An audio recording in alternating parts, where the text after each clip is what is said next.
Hey, what's up guys, MKBHD here. Tomorrow is Nexus 4 day for me, and while I'll be covering the Nexus 4 in full detail as soon as I get it, the LG Optimus G here has been available for a little bit now, and this Optimus G is the older brother of the Nexus 4, and it's the phone that the Nexus 4 was based on. So before the wealth of Nexus 4 coverage coming your way shortly, here's a quick video for those of you who may be locked into an AT&T contract or are considering the Optimus G. This is everything you need to know about it that's different from the Nexus 4. First of all, the hardware differences, and there are only a few of these. Both of these have the Snapdragon S4 Pro chip inside, 2GB of RAM, a 1280x768 beautiful IPS display with some pretty insane viewing angles, and great outdoor visibility, and they all have a relatively square design with Gorilla Glass on both sides.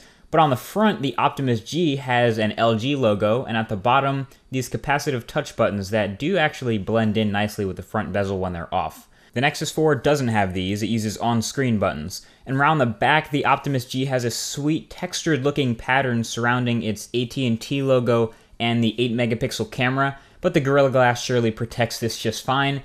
And the G also has this sweet power button notification light and that AT&T LTE radio inside that the Nexus 4 also does not have. Depending on whether you have AT&T LTE coverage in your area or not, this could be an awesome choice next to the HSPA Plus only Nexus 4. That being said, battery life has been pretty nice, which is a good sign because it has the same size 2100 mAh sealed battery as the Nexus 4, and I can easily get a full day of use with this with about 3 hours of screen on time in medium use. Now there are also some software differences between the G and the 4. Starting with the obvious, this is running an LG skin on top of Android 4.0.4 Ice Cream Sandwich, and it's very comparable in features to something like TouchWiz on the very popular Galaxy S3. It has a neat nature-inspired looking lock screen that lets you unlock straight to an application of your choice, and it has stuff like notification bar quick controls that let you customize stuff. You know, you can change the brightness, toggle Bluetooth, NFC, or even take instant screenshots and write on them with your fingers, which is called the Quick Memo feature, so that's pretty handy. It has the equivalent of the Galaxy Note 2 feature. It's called Q-Slide, which lets you play a video in the background while you do other things, and you can adjust the transparency of the video you're watching on the fly. It's very cool, kind of a little bit of multitasking, and it works with videos that are stored on the device.